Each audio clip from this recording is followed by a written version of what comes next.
everybody, welcome back to Let's Play Hearts of Iron 4 Kalterkrieg as Canada. Let us continue on from where we last left off. In this episode, it's dedicated to everybody who lives in Washington State. Congratulations for living in the Pacific Northwest. Cheers to you. Anyways, we've just had our election. The Liberals have won themselves another 4-year term, and we are currently going to be pulling out of America. That means we're going to get some more political power gain. We're going to get some more non-core manpower, which I don't think we have too much of other than in Alaska. We're going to get 20% stability. We're going to lose a goods factory support. Like, it's good. It's good that we're getting out of America. Fury among provincial leaders. With the Lupus returning to Quebec and news breaking on the impasse between the federal government and provinces on the issue of attrition, anger and disappointment among provincial governments is beginning to transform into complete fury against the federal government. Premiers and provincial governments are protesting left and right, going to the papers and making speeches calling for the federal government ignorant to the rights of the provinces. The opposition seems to be getting a boost of this anger, rebounds onto the people as well. Meanwhile, the Prime Minister and his office are ongoing damage control as they try to retort any and all accusations, mostly repeating the claims that the partition is a federal issue and that the provinces have no legitimate argument towards the need for their involvement in the negotiations, or the process as a whole. Okay, so we immediately have lost some more support, but that's okay. The election's in 4 years. We can get that back. Now, we are going to need to work across the aisle. But mostly, it looks like the Red Grits have done pretty well. We might need to work with the Conservatives sometimes. We might sometimes need to work with the CCF, the Moderates. I doubt the Radicals are going to be too pleased to work with us. But that's okay. We don't need the Radicals. They're a bunch of godless Cindies anyway, so we don't need them. They shouldn't even be in government. Progress made with negotiations. Negotiations with the British Foreign Office over matters in relation to partition, such as areas of jurisdiction, have made significant progress made recently. Certainly a good sign for negotiations going forward. In fact, most of the issues regarding the relation between us and the British have been resolved, but only a small insignificant matters remaining to keep our diplomats busy. Though the resolution of most of our issues with the British is an incredible triumph, some within the government have voiced the opinion that this was only the first and therefore easiest hurdle to jump over.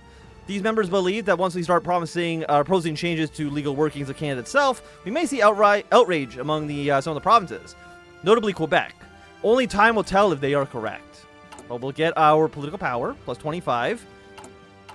And again, you'll be done on the 27th of January. I would like to get another construction bonus, if at all possible. Small service spending, can't do anything with you. So I think these are just locked behind laws. Vacant position here. We have no head of intelligence. Apparently one of them is actually a radical socialist. I'm guessing that's only if you become... Maybe the CCF would allow you to install them? I don't know who else would get that. Okay, so we got the American Union State. Next up, I guess we'll go with Germany. Can we send volunteers? No, I mean, but the Guangzhou government is very much dead. There's no, even if we could send volunteers, we're not going to get those guys back. Like, that's just not going to happen. For anti-socialist operations, I mean, wouldn't mind 250 guns, which I don't have because we're trying to train up some new units. Like, I wouldn't mind it if possible. Let's send more people to the Foreign Office. Again, we are still the biggest single party, but the Americans and the Japanese still have more overall influence than we do. And I don't know when Hawaii makes their decision. Do they have focuses? No, they just got the default ones. So not much we can really do about that. Don't want to worry about you either at the moment. And what do we have? Because we can spend our points on something. Oh, there's a hide decisions. No, we'll keep them open for the time being. Status of the Canadian Caribbean territories. Since the collapse of the West Indies Federation, a number of former West Indian nations have endured in a state of unique legislative limbo for more than half a decade. In the immediate aftermath of the collapse, sections of the former West Indies have jointly occupied by the Royal Canadian Navy since 1942. While the islands have maintained de jure independence, in reality they remain under the military administration of the Royal Canadian Navy's provincial government for the West Indies. With the end of the Second WWII and the demobilization looming, there's been mounting calls to finally withdraw from the garrison from the Caribbean and to end the friendly occupation of what was once an allied nation. Along with demands from the local populace for the return of responsible government, the current state of the affairs is quickly becoming increasingly untenable. Okay. Now, see, if I can incorporate them into provinces, I wouldn't say no. I wouldn't say no to having some Caribbean territory down here being my my ally. The carriers we ordered at the tail end of the Second WWII have been delivered on time and on budget by New England's shipyards. These new carriers remain just mainly as hulls, with little ornamentation in terms of technology, weapons, or other goods. Okay. Guess we have to pay for them. 108 days, New England, you sent me garbage? You sent me dog shit and expect me to pay for it? Okay, I mean, okay, you built me like 3 ships, which, I mean, fine. I'm not happy with it, though. The question about immigration. The Negotiation Committee for Repatriation has continued their work, recently moving on to domestic issues following the resolution of most foreign issues. They've encountered an issue which may doom their recommendations altogether. This is the issue of immigration. Under the current system, each province within Canada has the responsibility of maintaining immigration to that province, setting requirements, and targeting certain groups. Some members of the negotiating committee have proposed an overall to the system with federal oversight on immigration. Opponents of this approach argue that the federal regulation of immigration will allow Canada to grow further, as restrictions will be more uniform and immigrants will be able to work and live in whatever province that they please. Other members, however, worry that this could make the committee's recommendations look politicized, potentially resulting in more revolt among the more conservative MPs and resulting in a doom for the recommendations. Immigration will be federally protected. I want to make sure that we have one system across Canada. Especially because I would say immigration is a foreign issue. I don't know if it's really that domestic. But we'll import some... Okay, outrage from Quebec. And fears of some members of our government have come today as passed, as the federal approach to immigration proposed by the negotiating committee has found its way into the press, and the governments have quickly received letters of protest from provincial governments, most notably Quebec. Prime Minister Lippi's letter to the government was full of accusations, though all of the primarily focused on calling us various words more commonly used when talking about Oswald Mosley. Going forward, the negotiating committee has 2 paths: either they remove the language about immigration, or leave it up to provinces, or they push forward uninterrupted. Yes, it is a federal issue. Keep on pushing. I will not give an inch to a bunch of Quebecers. Quebecois, more like Quebec. Nah, don't want those. We don't need to listen to them. Second most populated province in the country. Shut up. We don't need to listen to you. We are negative 70 political powers. I'm assuming people were not too happy with our decision there. So yes, you're all 52. Well, we'll get the improved anti-tank. I don't even know if we're building any, but we'll get that going. Improved rocket engines. That allows us to get some guided missiles. I don't know how many we'll actually ever use, but, you know, better to have them than to not have them. By the way, all of you do have leaders, right? Yes, excellent. Good, good, good, good. That's what I want to see. Okay, so we have pulled out of American holdings. Better social spending. Stability goes up. Is there anything else we can do? Expand the Navy, expand the RCAF, study the Second WWII, invasion defense plus 10%. I mean, that could be useful. A shit ton of naval dockyards is interesting to consider, for sure. RCAF. The nuclear stuff, I don't think I care about too much about. We can't get you until 1954. Yours is 100 political power for free. You know what? That will actually get me out of the gutter, so we'll take, we'll get that going. And for you guys, let's get some invasion plans underway. We want you from there, please. Thank you. You know what? Can I, game options. Are hotkeys in here? Show in-game clock. Looks like the answer is no, unfortunately. I probably have to go into the actual, like, files. Because I want to set hotkey to make front lines. I don't know why that doesn't have a default hotkey. Because it really, really feels like it should. The newbie announces ongoing nuclear program. And the negotiations are nearly complete. The Negotiation Committee of Repatriation announced that they are nearly complete and aim to release the recommendations soon following the resolutions of a contentious immigration debate between the committee, government, and the provinces. The committee's recommendations are expected to be incredibly detailed, and this detail is rumored to be at the request of the government, who expected to hastily write a bill containing the committee's recommendations, as it is to try to get it through Parliament as quick as possible. Now again, we don't have a majority of government. Lithuania, Belarus has been formed. I'm assuming that's because of the slow collapse of the Russian state, which is not super surprising. Quarterly growth. We love to see it. I mean, Germany, again, they do grow faster than we do, which is a shame. Is there anything here we're leading on? Nuclear dominance, military spending? No, unfortunately not. There's not one category. Maybe when we complete our nuclear reactor in January of next year, we can start building up nuclear bombs. Maybe that'll be a nice boon for us. We'll have to kind of wait and see, though. We'll have to wait on that one. Is there anything we can sell?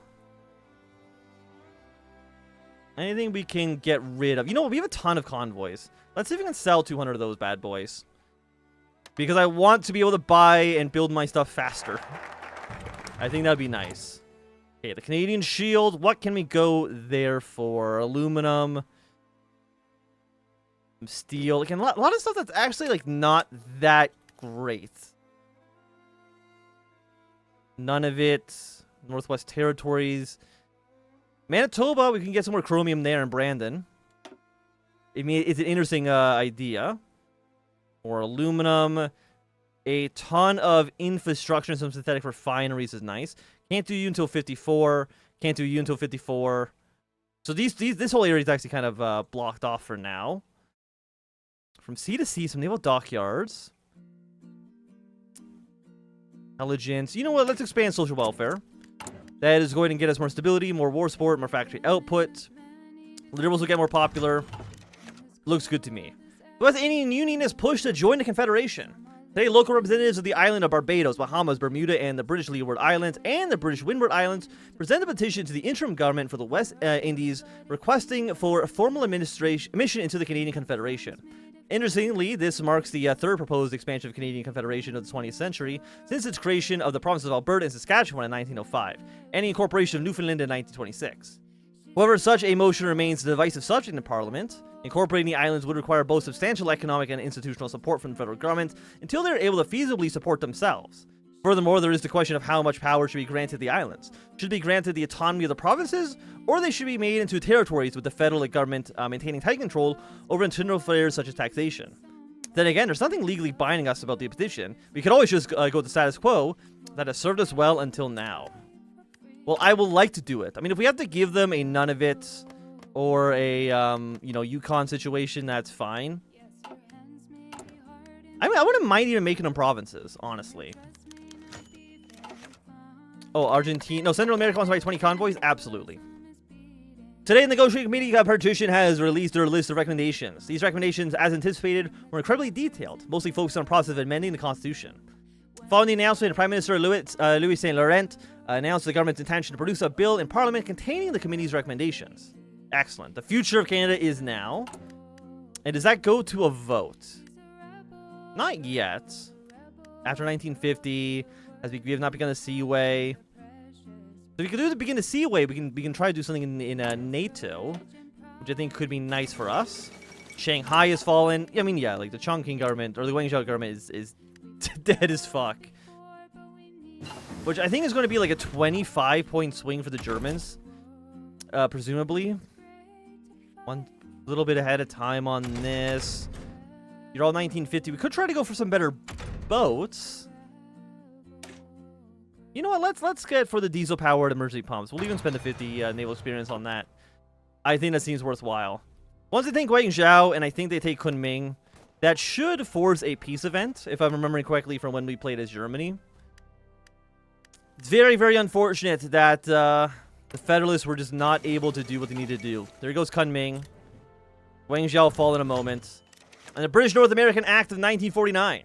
Today, Canada took a monumental step towards an independent future as the passage of the British North American Act of 1949 went through Parliament.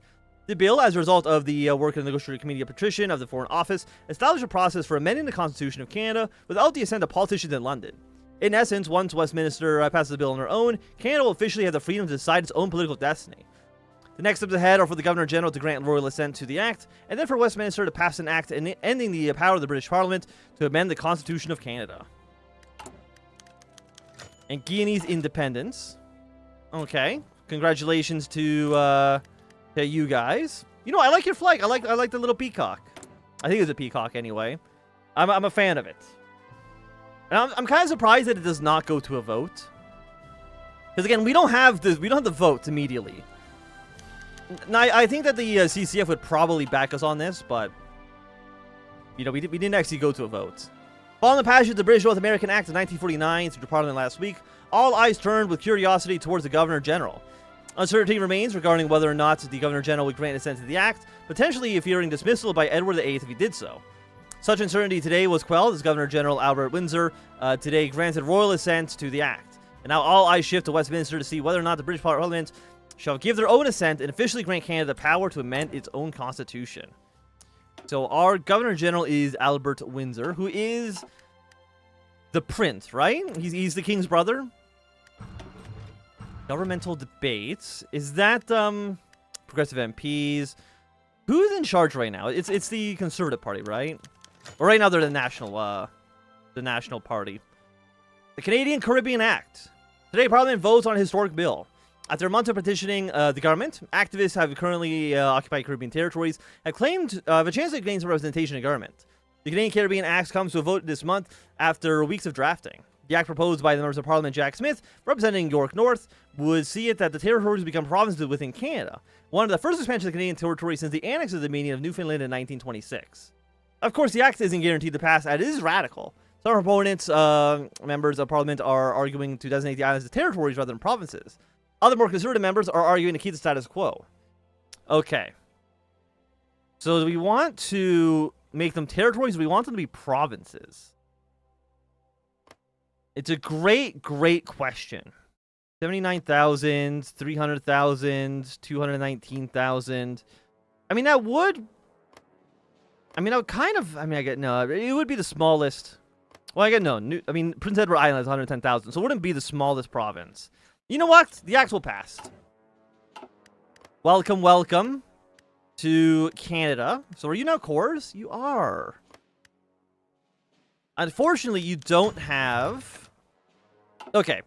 The Canadian Caribbean Act has passed. Today has made, history is made in the Hall of Parliament today with the passage of the Canadian Caribbean Act, finally united the remnants of the West Indies Federation and the Dominion of Canada. The act has outlined new electoral districts, authorized the formation of provincial political parties, and the allocation of parliamentary seats. Furthermore, the new provinces of the Lesser Antilles, Barbados, Bermuda, and the Bahamas are now subject to the Canadian Constitution and the power that it entails.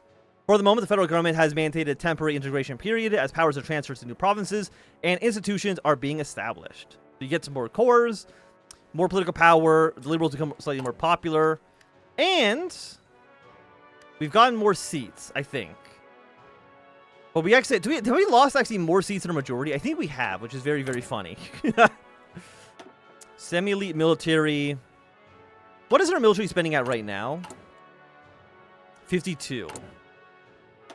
Free trade is still what I want to see. More organization for more military spending. Always true. Does that change this? No, military spending. You know what? I want an elite military. I want Canada to be the best that it possibly can be.